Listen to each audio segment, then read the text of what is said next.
ಲೋಕಸಭೆ ಉಗ್ರದಾಳಿ ಪ್ರಕರಣದ ವಿಚಾರವಾಗಿ ಮೈಸೂರಿನ ಮನೋರಂಜನ್ಗೂ ಮತ್ತೆ ಬಾಗಲಕೋಟೆಗೂ ಲಿಂಕ್ ಇದೆಯಾ? ಬಾಗಲಕೋಟೆವರೆಗೂ ಕೂಡ ಈ ಲಿಂಕ್ ವ್ಯಾಪಿಸಿದೆ ಇರುವಂತಹ ಡೀಟೇಲ್ಸ್ ಸದ್ಯಕ್ಕೆ ಲಭ್ಯವಾಗ್ತಾ ಇದೆ. ಹೇಗೆ ಅಂತೀರಾ? ಡೀಟೇಲ್ಸ್ ಕೊಡ್ತಾ ಹೋಗ್ತೀವಿ ನೋಡಿ. ಹಾಗಾದ್ರೆ ಇಂಜಿನಿಯರಿಂಗ್ ಓದುವಂತ ಸಂದರ್ಭದಲ್ಲಿ ಬಾಗಲಕೋಟೆಯ ಸ್ನೇಹಿತ ಸಾಯಿ ಕೃಷ್ಣ ಜಗಲಿ ರೂಮ್ಮೇಟ್ ಆಗಿದ್ರ ಮನೋರಂಜನ್ಗೆ.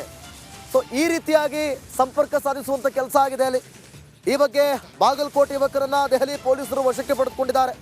ಸಾಯಿ ಕೃಷ್ಣ ಜಗಲಿ ಎಂಬಾತನನ್ನ ವಶಕ್ಕೆ ಪಡೆದು ವಿಚಾರಣೆಯನ್ನು ನಡೆಸುತ್ತಿದ್ದಾರೆ. ನಿವೃತ್ತ ಡಿವೈಎಸ್ಪಿ ಪುತ್ರ ಅಂತುವಂಥದ್ದು ತಿಳಿದು ಬಂದಿದೆ. ಈ ಸಾಯಿ ಕೃಷ್ಣನಿಗೆ 30 ವರ್ಷ ಅಂತಲೂ ಕೂಡ ಈಗಾಗಲೇ ಮಾಹಿತಿ ಸಿಕ್ಕಿರುವಂಥದ್ದು.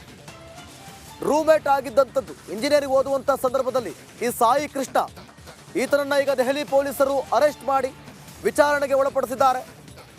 ಸೊ ರೂಮ್ಮೇಟ್ ಆಗಿರುವಂಥ ಮನೋರಂಜನ್ ಹೇಗಿದ್ದ ಮತ್ತು ಇವರಿಬ್ಬರ ಲಿಂಕ್ ಹೇಗಿತ್ತು? ಮನೋರಂಜನ್ ತನ್ನ ಉದ್ದೇಶವನ್ನ ಆತನೊಂದಿಗೆ ಹೇಳ್ಕೊಂಡಿದ್ದ, ಏನೆಲ್ಲ ಮಾತನಾಡ್ತಾ ಇದ್ರು, ಆತನ ಗುರಿ ಏನಾಗಿತ್ತು, ಈ ಎಲ್ಲ ಆಯಾಮಗಳು ಕೂಡ ತನಿಖೆ ನಡೆಯುತ್ತೆ.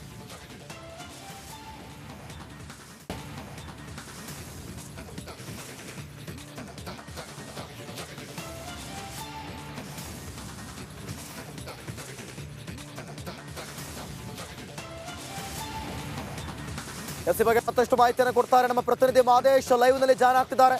ಮಾದೇಶ್, ಗಮನಿಸ್ತಾ ಇದ್ದೀರಿ ಸಾಯಿ ಕೃಷ್ಣ ಬಾಗಲಕೋಟೆವರೆಗೂ ಕೂಡ ಈ ಲಿಂಕ್ ಒಂದು ವ್ಯಾಪಿಸಿರುವಂಥದ್ದು, ಜೊತೆಗೆ ಇವರು ನಿವೃತ್ತ ಡಿವೈಎಸ್ಪಿ ಮಗ ಅನ್ನುವಂಥದ್ದು ಕೂಡ ಗೊತ್ತಾಗ್ತಾ ಇದೆ. ಸೊ ಇಬ್ಬರಿಗೂ ಕೂಡ ಕಾಲೇಜ್ ಮುಗಿದ ಮೇಲೂ ಕೂಡ ಲಿಂಕ್ ಕೂಡ ಬೆಳೆದಿತ್ತು. ಸೊ ಈಗ ಪೊಲೀಸರು ಈತನನ್ನ ಇಟ್ಕೊಂಡು ಯಾವೆಲ್ಲ ಆಯಾಮಗಳೊಂದಿಗೆ ತನಿಖೆಯನ್ನ ಮಾಡ್ತಾರೆ ಅಂತ ಮಾದೇಶ್?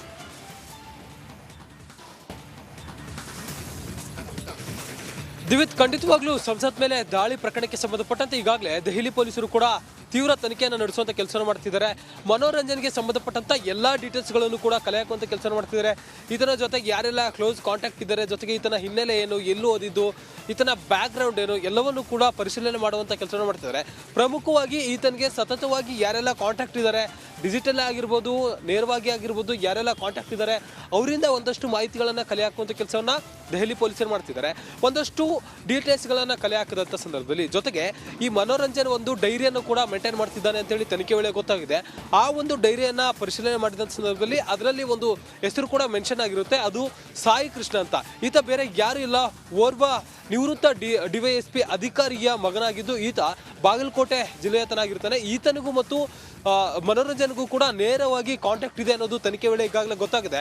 ಅವರಿಬ್ಬರ ಮೊಬೈಲ್ ಅನ್ನ ಪರಿಶೀಲನೆ ಮಾಡಿದಂಥ ಸಂದರ್ಭದಲ್ಲಿ ಅಂದ್ರೆ ಈಗಾಗಲೇ ವಶಪಡಿಸಿರುವಂತಹ ದೆಹಲಿ ಪೊಲೀಸರು ಮನೋರಂಜನ್ನ ಮೊಬೈಲ್ ಅನ್ನ ಕಂಪ್ಲೀಟ್ ಆಗಿ ಪರಿಶೀಲನೆ ಮಾಡುವಂತ ಕೆಲಸವನ್ನು ಮಾಡಿದರೆ ಈ ವೇಳೆ ಸಾಯಿ ಕೃಷ್ಣನ್ಗೂ ಮತ್ತು ಈ ಮನೋರಂಜನ್ಗೂ ನೇರ ಕಾಂಟ್ಯಾಕ್ಟ್ ಇರೋದು ಗೊತ್ತಾಗಿದೆ. ಕಳೆದ 10 ವರ್ಷಗಳಿಂದಲೂ ಕೂಡ ಅಂದ್ರೆ ಹಿಂದೆ 2008 2009ರಲ್ಲಿ BIT ಬೆಂಗಳೂರಿನ BIT ಕಾಲೇಜ್ನಲ್ಲಿ ಇಬ್ರು ಕೂಡ ಎಂಜಿನಿಯರಿಂಗ್ ಓದಿರ್ತಾರೆ. ಈ ವೇಳೆ ಇವರಿಬ್ರು ಕೂಡ ರೂಮ್ಮೇಟ್ ಆಗಿರ್ತಾರೆ ಅನ್ನೋಂಥ ಒಂದಷ್ಟು ಮಾಹಿತಿಗಳು ಕೂಡ ಈಗಾಗಲೇ ಗೊತ್ತಾಗಿದೆ.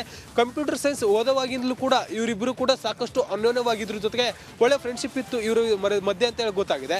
ಜೊತೆಗೆ ಕಾಲೇಜ್ ಮುಗಿದ ಮೇಲೂ ಕೂಡ ಇಲ್ಲಿವರೆಗೂ ಕೂಡ ಸರಿಸುಮಾರು 10 ವರ್ಷಗಳಿಂದಲೂ ಕೂಡ ಇವರಿಬ್ರು ನೇರ ಕಾಂಟ್ಯಾಕ್ಟ್ ಇದ್ದಾರೆ, ಕನೆಕ್ಟ್ ಇದ್ದಾರೆ, ಮೊಬೈಲ್ ನಲ್ಲಿ ಕಂಪ್ಲೀಟ್ ಆಗಿ ಮಾತನಾಡಿದ್ದಾರೆ ಅಂತ ಹೇಳಿ ಪೊಲೀಸರ ತನಿಖೆ ವೇಳೆ ಗೊತ್ತಾಗಿದೆ. ಹೀಗಾಗಿ ಇವರಿಬ್ಬರ ಮಧ್ಯೆ ಏನೆಲ್ಲ ಕಾಂಟ್ಯಾಕ್ಟ್ ಇದೆ, ಜೊತೆಗೆ ಈ ಒಂದು ಘಟನೆ ಬಗ್ಗೆ ಅಂದ್ರೆ ಸಂಸತ್ ಮೇಲಿನ ದಾಳಿ ಪ್ರಕರಣಕ್ಕೆ ಸಂಬಂಧಪಟ್ಟಂತೆ ಈತನ ಜೊತೆ ಅಂದ್ರೆ ಸಾಯಿ ಕೃಷ್ಣನ ಜೊತೆ ಮನೋರಂಜನ್ ಏನಾದರೂ ಹೇಳ್ಕೊಂಡಿದ್ದ ಅನ್ನುವಂತ ಒಂದಷ್ಟು ವಿಚಾರಗಳು ಕೂಡ ಈಗ ಕಲೆ ಹಾಕುವಂತ ಕೆಲಸಕ್ಕೆ ದೆಹಲಿ ಪೊಲೀಸರು ಮುಂದಾಗಿದ್ದಾರೆ. ಯಾಕಂದ್ರೆ ಸತತವಾಗಿ ಕಾಂಟ್ಯಾಕ್ಟ್ ಇರೋದ್ರಿಂದ, ಫ್ರೆಂಡ್ಸ್ ಆಗಿರೋದ್ರಿಂದ ಇವರ ಮಧ್ಯೆ ಏನಾದರೂ ಮಾತುಕತೆ ನಡೆದಿರಬಹುದು.